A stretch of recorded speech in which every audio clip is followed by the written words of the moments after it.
The modern smartphone is a vault of our deepest secrets, a constant companion that knows our location, our conversations, and our thoughts. Imagine if a stranger had a perfect copy of the key.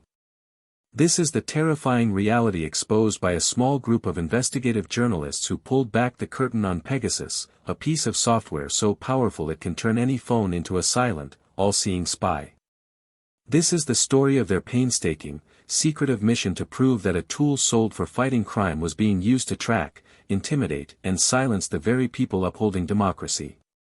It began with a clandestine meeting under extreme secrecy. In a safe house, journalists Laurent Richard and Sandrine Rigaud were shown a simple list containing 50,000 phone numbers. This was no ordinary directory. According to their sources, each number represented a person selected as a potential target for infection by Pegasus, a cyberweapon developed by the Israeli company NSO Group.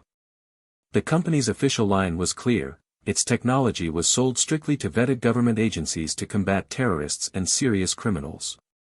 But as the journalists scanned the list, that narrative shattered. The numbers belonged to human rights activists, academics, political dissidents, and, most chillingly, hundreds of fellow journalists. The most shocking entry of all was the phone number of French President Emmanuel Macron, selected by a client state. The message was unambiguous: no one was off-limits. Possessing this list was dangerous, and the team now faced a monumental task: to turn these numbers into irrefutable proof while evading detection by some of the world's most powerful and secretive entities. The investigation that followed was a masterclass in careful, secure journalism. Operating in silence, the core team developed encrypted communication channels and a forensic tool to detect Pegasus on a device. Their first breakthrough came from a Mexican journalist, Jorge Carrasco, who had years earlier received a suspicious text message. By analyzing his phone, they found the digital fingerprints of an attempted Pegasus infection. His number was on the list. This was the crucial first verification that the data was real and their methods worked. Yet, one case was not enough. To build a global story, they needed to expand their circle, carefully recruiting major news organizations from Europe to the United States, all bound by a pledge of total secrecy until a coordinated release date.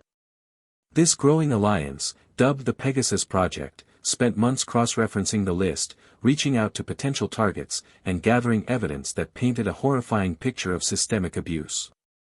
They found that Morocco used the spyware to monitor journalists, Mexico used it to suppress critics of the president, and Saudi Arabia targeted the family of murdered journalist Jamal Khashoggi. As the publication date neared, the team confronted NSO Group with their findings. The response was a blanket denial and legal threats, but no substantive rebuttal of the evidence.